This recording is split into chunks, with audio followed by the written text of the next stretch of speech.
Salve telanautas, tudo bem com vocês? Eu sou o Heitor Teixeira e dessa vez eu tô aqui pra gente falar sobre um livro. Sim, Duna, um livro incrível que faz parte aí dos clássicos do sci-fi e eu quero deixar claro pra vocês que eu vou fazer eu não sei se eu chamo de review ou sequência de comentários, apreciação. Eu tô jogando na tela uma série de coisas que eu processei pra mim mesmo e tô dividindo com vocês. Espero que vocês gostem, mas vai ser a respeito do livro e não a respeito das suas adaptações pro cinema, seja na versão do David Lynch ou do próprio Villeneuve. Eu vou me concentrar sobre as coisas que aparecem na história do livro original, sem saber das suas ramificações para quaisquer outras obras que estendam esse universo. Então, como uma pessoa que tenha lido apenas esse livro, o que é que está contido lá dentro?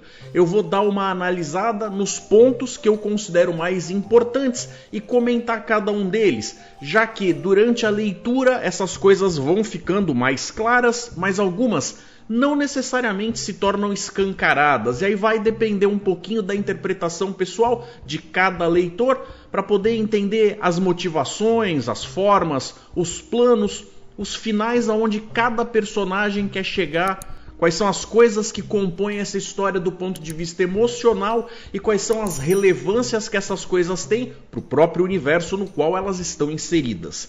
Então, a partir daqui eu quero deixar claro para todo mundo que em relação ao livro vai chover spoiler, porque eu vou tratar de todos os assuntos que eu acho mais importantes. Combinado? A princípio é uma leitura densa, mas muito recompensadora. A trama, na sua essência, se você for contar para alguém sobre o que o livro fala, se você for fazer um resumo, você consegue fazer isso em poucas palavras, porque é uma trama essencialmente simples. Mas ela é contada com tanta riqueza de detalhes que dá gosto você acompanhar essas coisas, porque você tem uma jornada inteira pela frente para ser regada por pequenos momentos com presentinhos narrativos muito interessantes. E levando para uma situação tão diferente do nosso cotidiano, o autor permite que a gente saboreie cada detalhe de uma cultura tão diferente da nossa. Mesmo se passando num futuro que fica distante, lá longe, aquele mundo ainda é uma evolução do nosso. Não é como se fosse o futuro de um mundo que o seu passado já era fantasioso. Não. Ele baseia basicamente tudo o que está lá como se a história da gente aqui afetasse eles lá diretamente. Então, a nossa cultura, as nossas coisas da história de hoje, na visão do autor que escreveu esse livro lá na década de 60, ele faz uma projeção do como essas coisas afetam enquanto pequenas partes de um quebra-cabeça para compor aquele mundo maior. Povos árabes e nômades acabam tendo essa influência ali de coisas mais do Oriente Médio na sua parte mais religiosa e detalhes até da sua língua no como isso vai acabar afetando a cultura dos Fremen, que seria como se fossem os primeiros peregrinos, aquela galera que acabou deixando a Terra há mais tempo e foi se tornar nativa lá em Arrakis, o planeta no qual a história se transcorre. Agora, ao ver essas coisas, a gente vai ver que muito do que foi plantado ali faz com que exista uma sensação de ausência de tecnologia, fazendo com que inclusive o cenário e o fato da gente estar vendo uma história sendo contada através de títulos nobiliárquicos, de gente da nobreza e aquele negócio todo, a gente vai acabar tendo uma sensação de algo medieval, inclusive porque a tecnologia chegou num ponto aonde uma coisa que vale citar é que eles criaram, por exemplo, essa desculpa dos escudos corporais que fazem com que não adianta você querer assassinar alguém à distância com um tiro, porque a pessoa vai conseguir se livrar daquilo com relativa facilidade. A forma que você teria para conseguir penetrar esse escudo de energia seria um ataque a curta distância com uma faca, que se for usada da forma correta, vai conseguir passar pela vibração do escudo, fazendo com que as brigas nesse mundo tenham uma cara muito mais de combate corpo a corpo pessoal que a gente veria numa história medieval. Mas com todos os elementos de sci-fi que compõem um mundo futurista. Duna, escrito por Frank Herbert e inicialmente lançado como 2 histórias separadas na revista Analog. Mais tarde essas histórias foram unidas e publicadas como o romance completo que conhecemos.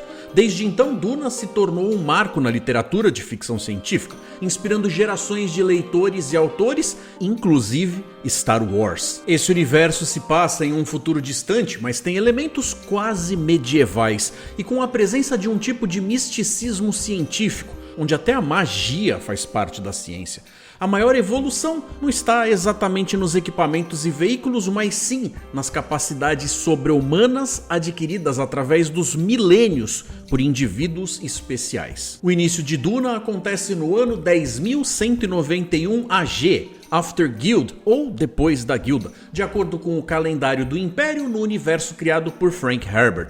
Esse marco temporal indica milhares de anos no futuro em relação ao nosso presente e faz parte de um sistema temporal próprio estabelecido após a fundação da Guilda Espacial. Esse contexto temporal contribui para a imensidão e complexidade do universo de Duna, deixando claro que a sociedade retratada está distante da nossa em termos de desenvolvimento histórico e tecnológico. Isso é muito depois da Jihad Bluteriana, evento que é um dos pilares do universo de Duna, moldando profundamente a sociedade e suas tecnologias. Foi uma guerra épica contra máquinas pensantes, inteligência artificial, que levou à proibição de alguns tipos de computadores e à dependência de habilidades humanas aprimoradas, como a dos Mentats e os navegadores da Guilda Espacial. A proibição do uso de máquinas que substituam seres humanos, AIs, e a descoberta do melange, com suas propriedades alteradoras, acabam gerando pessoas capazes de feitos surpreendentes para tomar o lugar das máquinas como computadores humanos, mas não apenas. No livro, o ser humano é a figura central de tudo que tem a intenção de ser fantasioso ou fantástico. Seja através de treinamento, seja através do uso de alguns tipos de droga, de evolução genética através de certos tipos específicos de cruzamento, seja o fato de você ter o efeito alterador do melange, da especiaria e tal, você vai acabar gerando pessoas que têm características que aqui no nosso mundo real, por enquanto, é pedir demais. Mas lá você vai ter pessoas que vão fazer coisas que, por exemplo, em Star Wars lembrariam muito os Jedi ou outros seres com capacidades também bastante admiráveis.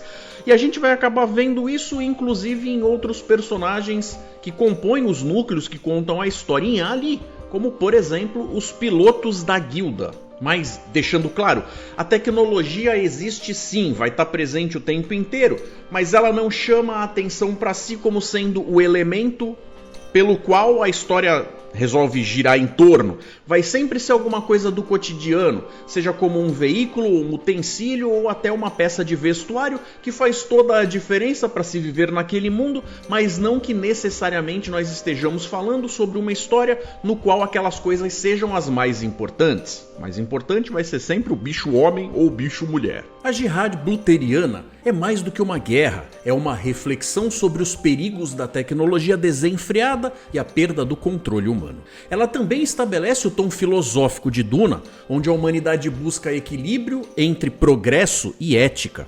Para entender o cenário no qual a trama se desenrola, vamos ver. Organização do poder, os títulos nobiliárquicos. Em Duna, não seguem precisamente a hierarquia tradicional da vida real. Eles se aproximam mais de um sistema adaptado para entender as necessidades narrativas e políticas do universo criado por Frank Herbert. Na realidade, títulos como Duque, Barão e Conde possuem ordens de significado específicos, normalmente vinculados à distribuição de terras e à proximidade com monarcas em sistemas feudais. Em Duna, Herbert utiliza esses títulos de maneira mais flexível, como símbolos de poder e status entre as casas nobres do Lands Red, mas não necessariamente em uma ordem estritamente hierárquica. Essa mistura sugere que o poder em Duna é mais fluido e dinâmico, baseado menos em títulos formais e mais em estratégias, alianças e controle de recursos, como a especiaria melange.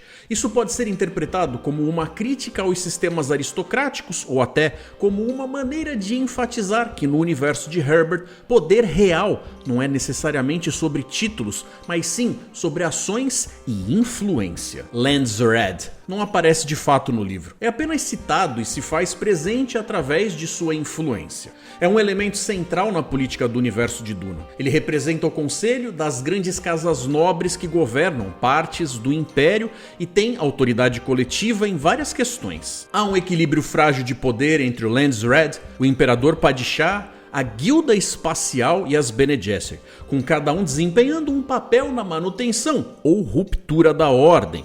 Aqui estão alguns pontos interessantes sobre o Landsred que podemos explorar. Equilíbrio de poder. O Landsred funciona como um contraponto ao poder do Imperador.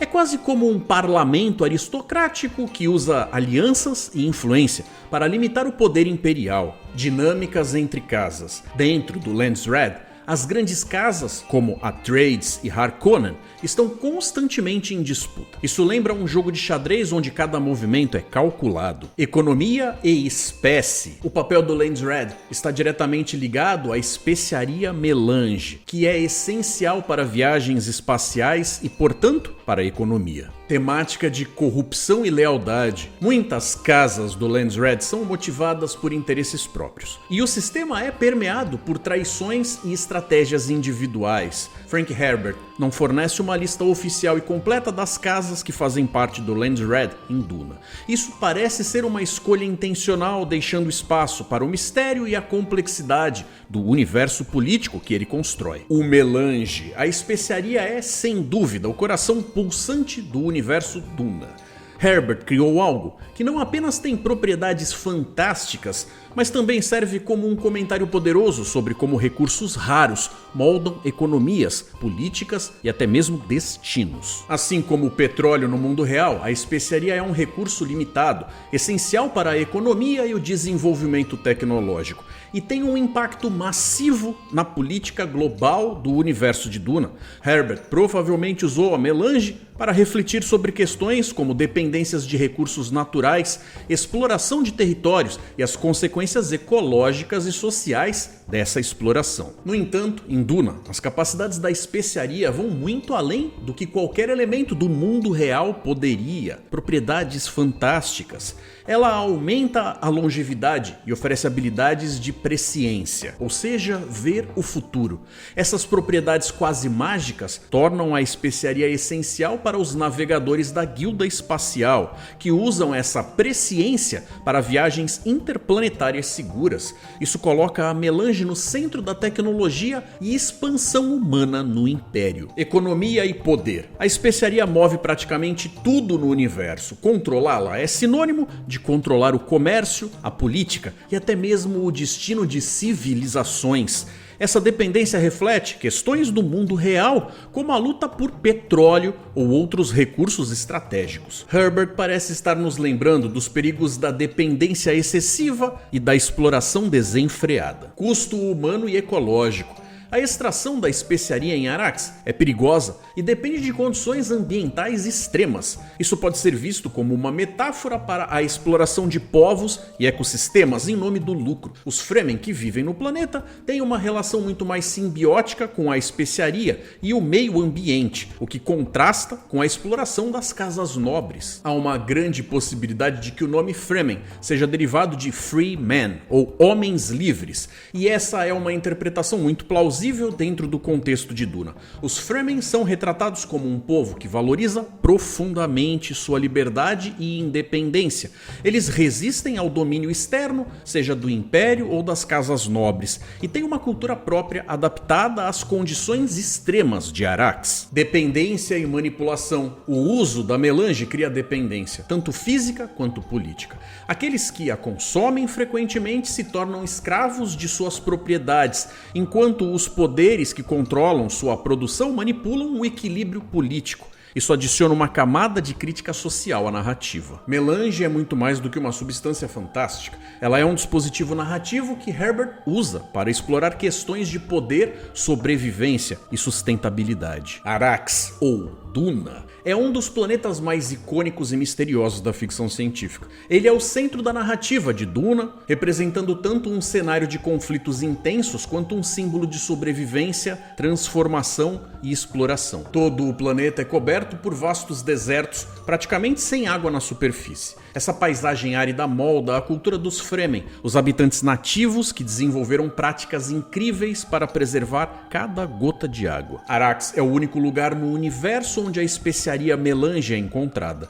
Esse recurso raro e valioso torna o planeta uma peça-chave na política e na economia galáctica, sendo cobiçado por todas as grandes potências. Antes do uso da melange e das habilidades prescientes dos navegadores da Guilda Espacial, os humanos tinham acesso a viagens espaciais utilizando tecnologias mais convencionais. O que realmente revolucionou as viagens espaciais foi a capacidade dos navegadores, usando a melange, de prever o futuro e calcular trajetórias com absoluta precisão, evitando perigos como colisões e desastres espaciais. Criaturas colossais, conhecidas como vermes da areia ou Shai-Hulud, são nativas de Arrakis. Elas estão profundamente conectadas à produção da especiaria e são veneradas pelos Fremen como seres sagrados. O relacionamento entre os vermes e o homem é cheio de tensão e reverência. Apesar de sua beleza e mistério, Arrakis é também um símbolo de exploração e conflito. As grandes casas e o imperador veem o planeta como uma mina a ser explorada, ignorando frequentemente sua ecologia e os direitos dos Fremen. Para os Fremen, Arrakis tem o potencial para se tornar um mundo verdejante. Essa visão de mudança reflete temas de esperança, resiliência e transformação no meio da adversidade. Arrakis não é apenas o pano de fundo da história, mas quase um personagem por si só, com sua própria complexidade e impacto. Os vermes da areia são parte fundamental da história e aqui eles acabam servindo mais ou menos para ocupar o espaço que seria dos dragões em outras histórias de fantasia. Inclusive é em torno deles que gira uma certa desculpa para você também falar sobre uma exposição de ideias que giram mais em torno do assunto da ecologia, ou também justificar coisas completamente não naturais que acabam afetando a vida de todo mundo, como o próprio melange, a especiaria, o pozinho do tempero que faz com que a galera faça coisas incríveis. Eles acabam de certa forma sendo um ponto focal na religião Fremen e são a causa dos olhos totalmente azuis de quem vive em Arrakis. Perceba, não falei quem mora, mas quem vive Arrakis. Porque a partir do momento que a pessoa está integrada com o planeta, a quantidade de especiaria que acaba chegando no sistema biológico de cada um faz com que os olhos se tornem totalmente azuis, o que não é simplesmente algo cosmético, é algo que afeta como a pessoa acaba interagindo com o mundo à sua volta de diversas formas, e isso vai explicar muito do comportamento de muita gente nessa história. As Bene Gesserit, um grupo primordialmente feminino, são uma peça crucial no equilíbrio de poder em Duna, mesmo que atuem de maneira mais discreta e nos bastidores. Elas são uma organização poderosa e influente, que embora não exerçam poder direto, como o Landsred, o Imperador ou a Guilda Espacial, têm uma enorme influência por meio de manipulação política, religiosa e genética. As Bene Gesserit infiltram suas membros em posições de poder, incluindo entre as grandes casas do Landsred e até junto ao Imperador. Elas desempenham o papel de conselheiras, espiãs e até manipuladoras de eventos, sempre orientando para os seus próprios interesses. Elas têm um plano que vem sendo desenvolvido ao longo de gerações, chamado Programa de Procriação, que busca criar o Kwisatz Haderach, um ser com habilidades prescientes que poderia unir o futuro e expandir o controle das Bene Gesserit sobre o universo. Elas semeiam mitos e religiões em várias culturas para preparar terreno para intervenções futuras. A missionária protetiva, por exemplo, espalha histórias que podem ser usadas estrategicamente pelas Bene Gesserit para influenciar povos e eventos. Elas são mestres em autocontrole e manipulação através da voz e habilidades de leitura emocional e corporal. Isso lhes dá uma vantagem imensa nas interações e negociações, sem que precisem recorrer a confrontos diretos. As Bene Gesserit são como o fio invisível que conecta e influencia todas as grandes forças do universo, universo de Duna. Elas preferem operar nas sombras, mas sua influência é profunda e abrangente. As Bene Gesserit planejaram cuidadosamente o surgimento do Kwisatz Haderach por gerações, acreditando que poderiam moldar e controlar esse ser supremo para servir aos seus próprios interesses. No entanto, ao acelerar os eventos com o nascimento de Paul Atreides, através da escolha de Lady Jessica de ter um filho ao invés de uma filha como ordenado, o plano saiu dos trilhos. Duna traz uma certa proposta que pede que a gente tenha uma suspensão da descrença até que bem calibrada.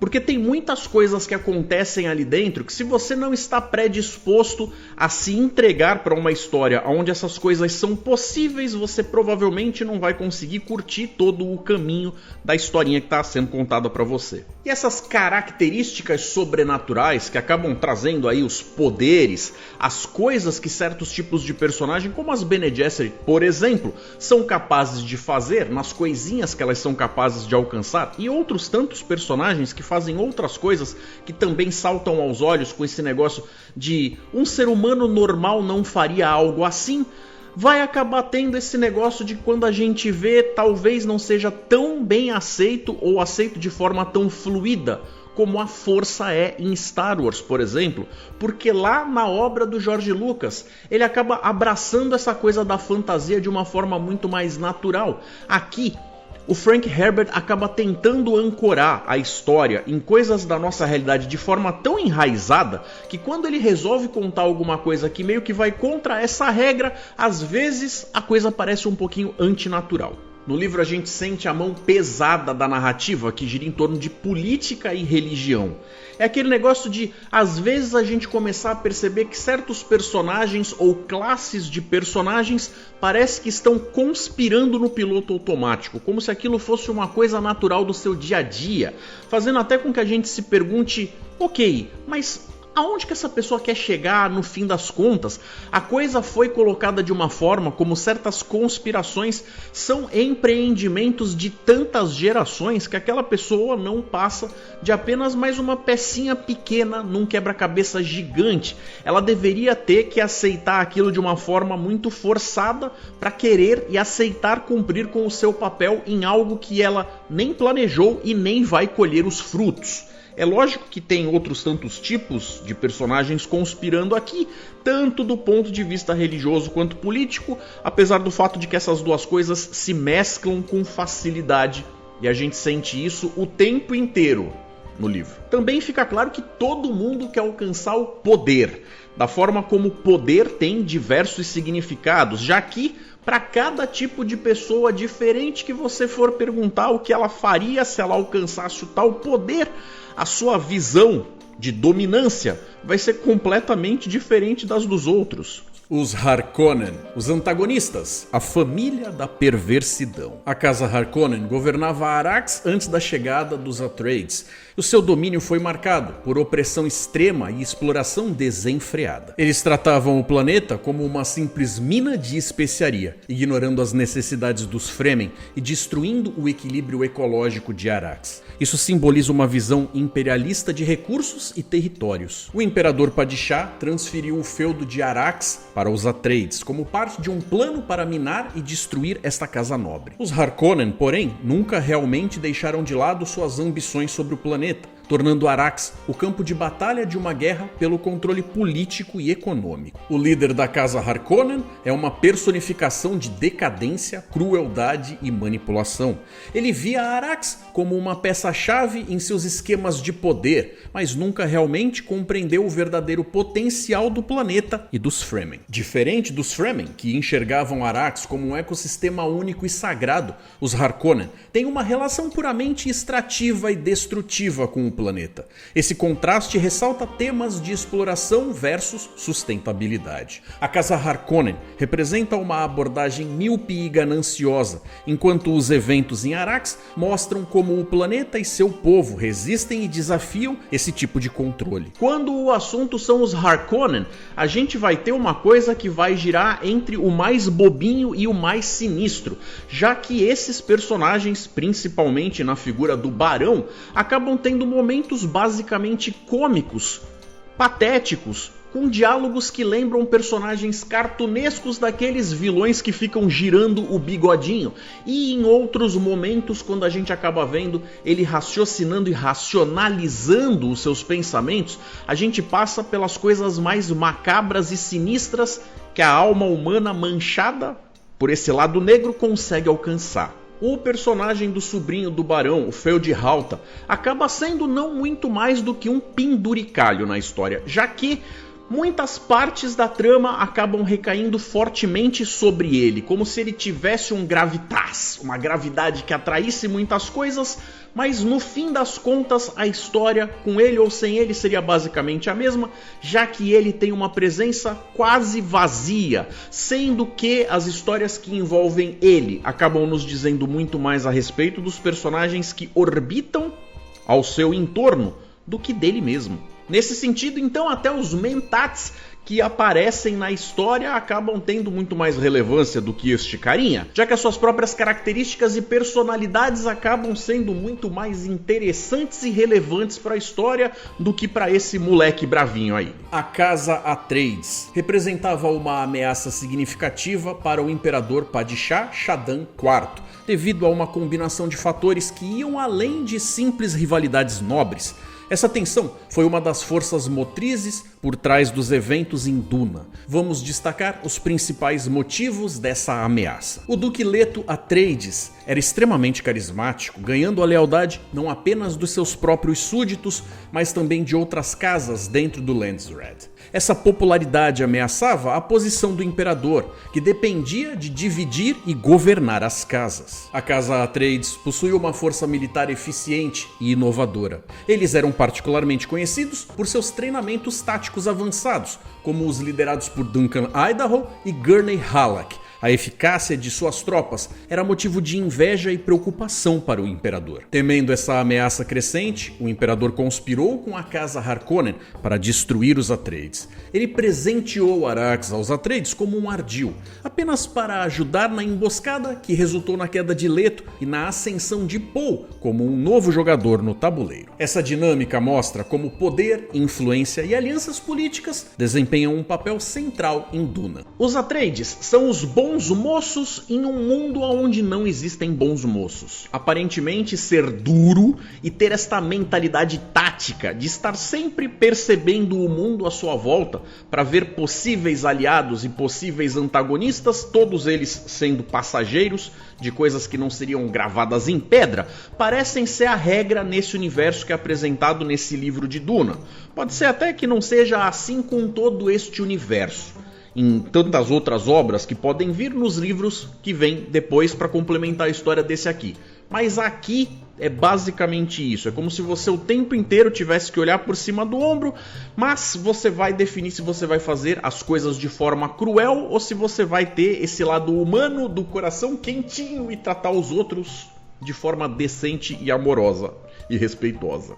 Thufir Hawat, Duncan Idaho e Gurney Halleck são três personagens que compõem o lado dos aliados dos Atreides, fazendo com que as histórias que giram em torno deles acabem se ramificando em coisas que vão ser muito maiores e relevantes para a história depois, cada um a seu modo.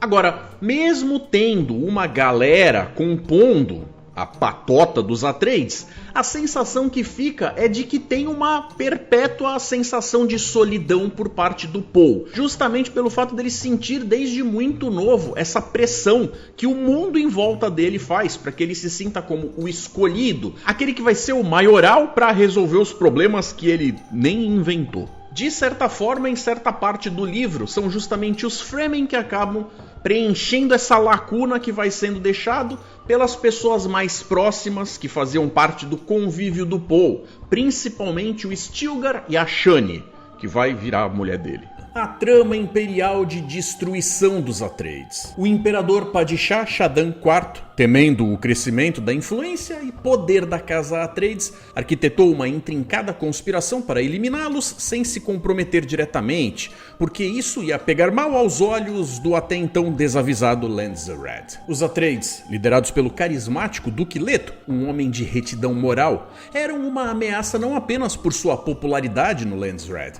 mas também pela sua capacidade militar avançada e pela estratégia de longo prazo, que poderia consolidar ainda mais sua posição no tabuleiro político, com o pretexto de enfraquecer os Harkonnen e recompensar os Atreides com um território estratégico. O imperador transferiu o controle de Arrax para a casa Atreides. No entanto, isso era apenas uma armadilha. A verdadeira intenção do imperador era usar a feroz rivalidade entre as casas Harkonnen e Atreides para mascarar sua própria interferência. Ele conspirou com o barão Vladimir Harkonnen, que, motivado por sua ambição e lealdade ao trono, aceitou participar da trama. O papel dos Sardaukar disfarçados. Na execução do plano, o imperador cedeu forças dos Sardaukar, suas temidas tropas de elite, ao barão Harkonnen, mas disfarçadas com uniformes dos soldados Harkonnen.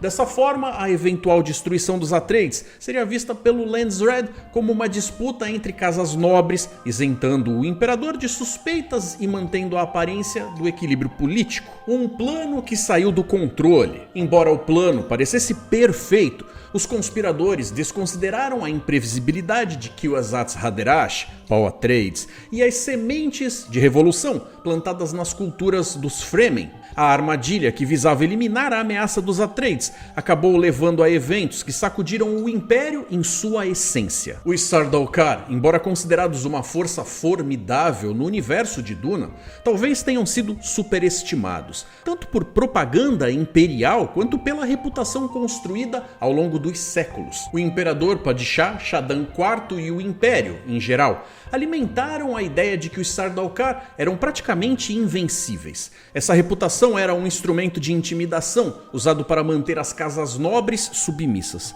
O próprio treinamento deles, brutal e realizado no ambiente hostil de Salusa II, planeta prisão, com sobrevivência de 1:4, servia para reforçar a aura de superioridade. Mas, apesar de sua temida reputação, os Sardaukar enfrentaram adversários que desafiaram diretamente sua superioridade. Vou confessar que a gente estranha um pouco, pelo menos aconteceu comigo, ao ver o bicho papão dos Sardaukar, que são vendidos como se fossem aquela coisa terrível, sendo vencidos e basicamente humilhados a cada enfrentamento. Vai aparecendo um personagem X e eles ferram a vida dos Sardaukar. Aparece um personagem Y e você fala, agora lascou. Mas eles também vão e ferram a vida dos Sardaukar. Até o momento em que você meio que percebe, quando cai a ficha, que esses são apenas inimigos. Contratempo. É só uma coisinha ali para dar uma embromada. Coisa até que não foi feita com essa intenção pelo imperador, mas no fim das contas é o que acontece. Cada vez que alguém tem um plano contra os Atreides, na figura especificamente do Paul, a gente vê que essas coisas em uma questão de tempo vão sendo superadas. O que é gostoso, muito mais a gente saber o como ele vai se livrar de cada problema do que necessariamente se ele vai se livrar de cada um desses problemas, o que é meio óbvio. Mas em determinado momento a gente vai sentindo que tudo é uma questão de alinhamento, das coisas se encaixarem. O herdeiro do Duque Leto, que viria a se tornar o ponto focal e protagonista na trama a se desenrolar em Arrax. Foi em si mesmo a junção da figura do Salvador, não apenas para os Fremen, mas também para a Irmandade das Bruxas. Quando da chegada em Duna, embora os Atreides não tivessem um relacionamento prévio significativo com os Fremen, o Duque Leto reconheceu rapidamente o potencial de estabelecer uma aliança com os habitantes nativos de Arrax. Assim que chegaram ao planeta, Duncan Idaho foi enviado como emissário para iniciar contato e buscar construir uma relação estratégica. Isso representava uma ameaça adicional ao Imperador, pois os Fremen eram uma força subestimada e incrivelmente poderosa, especialmente em seu próprio território. No livro, Paul Atreides mostra que sua vitória não está necessariamente em suas habilidades físicas ou em sua participação direta na Guerra Sangrenta, mas sim em sua compreensão profunda dos mecanismos de poder e dos pontos fracos do sistema. Ele usa estratégia, psicologia e visão para alcançar seus objetivos de maneira devastadora e eficiente. O golpe de mestre de Poe foi seu uso do poder da ameaça, não apenas contra seus inimigos, mas contra o próprio imperador e todas as estruturas de poder que dependem da melange. Ao compreender que Arrakis e os vermes da areia são os únicos produtores da especiaria, ele percebeu que a sua capacidade de destruir a melange o coloca em uma posição de absoluto controle. Essa ideia simples, porém monumental, é a chave para sua ascensão. Ao ameaçar usar a água da morte para exterminar os vermes e destruir a economia galáctica, ele criou uma situação em que o Imperador Padishah não tinha escolha a não ser ceder. O casamento com a princesa Irulan sela seu controle político. É mais um movimento calculado. Isso garante a legitimidade do seu governo aos olhos do Landsraad, enquanto ele mantém sua verdadeira lealdade aos Fremen e ao destino que ele mesmo está moldando. Poe se torna não apenas o líder de Arrakis, mas também uma figura que redefine o equilíbrio do poder no universo. Ou seja, mesmo mudando as regras do jogo, cá ou lá, ele ainda deve jogar segundo elas. Reestruturar os sistemas é possível, mas são movimentos curtos, um de cada vez. A sociedade galáctica simplesmente não está pronta para uma nova ordem geral, sem que as mudanças sejam graduais. Isso traz consigo um peso enorme, especialmente quando se trata da Jihad que ele está tentando evitar. A nova Jihad, que Poe prevê, conhecida como Jihad Muad'Dib, é um dos aspectos mais fascinantes e trágicos de sua trajetória em Duna. Apesar de seu esforço em evitar uma guerra santa intergaláctica em seu nome, ele se vê preso a uma rede de consequências inevitáveis por conta de suas ações e da fé depositada nele pelos Fremen e outros seguidores. Poe compreende que, como uma figura messiânica e líder de Arrakis, ele se tornou um símbolo para os Fremen e um farol de esperança para outros povos oprimidos pelo Império. Essa devoção fanática pode facilmente se transformar em uma cruzada violenta que destruirá mundos em nome de sua causa. Ele então tenta evitar essa jihad, mas percebe que ao assumir o poder e aceitar o papel que lhe foi imposto, ele colocou em movimento forças sociais e culturais além do seu controle. Ele entende que seu nome se tornará um grito de guerra com ou sem sua permissão. O dilema de Poe é emblemático de sua complexidade como personagem. Ele deseja reformar o sistema e trazer equilíbrio, mas sabe que as mudanças graduais exigem sacrifício e comprometimento, incluindo o potencial desencadeamento de um conflito que ele teme. Poe vê a Jihad como uma tempestade devastadora que pode consolidar seu poder, mas ao custo de vidas incontáveis e destruição em massa. Ela simboliza o custo do poder e as consequências de se tornar um messias. O livro termina com a sensação de que mesmo um universo tão vasto, as complexidades da condição humana permanecem universais. O livro conta com uma passagem de tempo no qual a gente vê alguma espécie de amadurecimento para a figura do Poe. Ele vai ganhando novos aliados, fortalecendo suas relações com algumas pessoas, sofre a perda do pai, acaba conseguindo um relacionamento amoroso, também sofre a perda do seu filho. Mas aparentemente, de todas essas coisas, o que sobra pra gente é aquela sensação de que ele já estava pronto desde lá de trás, quando teve as primeiras visões. Então não é como se de repente as ameaças que são colocadas no caminho do Poe não fossem de fato coisas perigosas ou coisas que merecessem ou fossem dignas de nota, mas a gente tem essa sensação de que na verdade a coisa já estava escrita de uma forma de que ele iria realmente alcançar os seus objetivos. Era muito mais uma questão interna, dele lidar com seus fantasmas internos, das suas perdas, das coisas que lhe criam dúvidas e colocam sempre aquela pedra no caminho dele em relação a uma sensação de que por estar no topo, acima de todos, isso traz para ele uma grande solidão, mesmo em relação às pessoas mais próximas, que de fato provam ao longo do livro que o amam, que querem o seu bem, que fazem dele uma pessoa querida a estar perto, sempre trabalhando para poder fazer com que essa pessoa receba o seu carinho. Mas isso às vezes não é o suficiente, porque as pessoas em volta não compreendem o como ele se sente com tamanho fardo em cima das costas. Então, no fim das contas, após a experiência de ler o livro, tem 3 coisas que eu acho que valem a pena serem destacadas para conseguir transmitir a minha sensação pessoal. A primeira é a história. Como eu falei no começo do vídeo, é de fato uma coisa até bastante simplória, que segue mecânicas bem reconhecíveis quando se fala de uma figura messiânica. Aí a gente tem o universo, que é complexo pra caramba e torna um deleite você conhecer cada coisinha, que realmente a história toma tempo o suficiente para não falar de forma apressada sobre nada, fazendo com que você saboreie cada detalhe, te colocando lá, vivendo aquela situação e tendo uma sensação do como é o zeitgeist daquele determinado lugar e tempo no espaço. E aí a gente acaba chegando na narrativa, aonde eu creio ser justo dizer, por mais que seja a parte onde me pega, falar sobre o Frank Herbert enquanto narrador, condutor dessa história, sendo que ele fez um trabalho incrível em criar tudo isso. Mas na hora de transmitir essas ideias, de vez em quando, o cara faz a coisa de uma forma tão árida na escolha das palavras, das metáforas, das frases que ele usa para poder te transmitir uma determinada ideia, que faz com que a experiência se torne, no mínimo, algo truncado, que vai fazer você ler a mesma página várias vezes para falar, puxa vida, o que esse cara quis dizer com isso? Isso acaba fazendo com que a obra corra o risco de que pessoas que são menos interessadas, são consumidores menos vorazes desse tipo de proposta, acabem tendo a tendência de se afastar dela, fazendo com que, mesmo ela sendo uma clássica história da ficção científica, ela não seja tão popular quanto outras que contenham elementos mais parecidos. Então, reiterando, esse vídeo aqui foi feito pensando na minha experiência, registrando aquelas coisas que, ao ler a história do livro, eu acabei processando e eu precisava registrar de uma determinada forma que eu pudesse revisitar depois,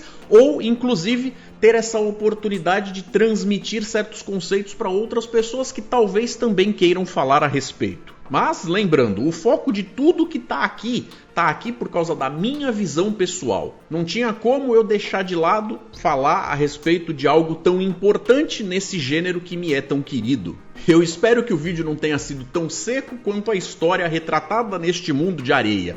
Eu quero saber a opinião de vocês. Vocês já leram, gostam, consumiram os filmes, viram a série? O que vocês sabem? Vocês curtem o universo de Duna? Ele é sedutor para vocês ou, pelo contrário, é algo cuja proposta faz com que vocês torçam o nariz e não estejam lá assim tão interessados? Se não estão, por que chegaram até aqui no meu vídeo? Curioso isso. Mas é isso, galera, eu vou ficando por aqui, deixando 2 sugestões de vídeo para vocês seguirem com o meu conteúdo. Um forte abraço, galera, e até mais.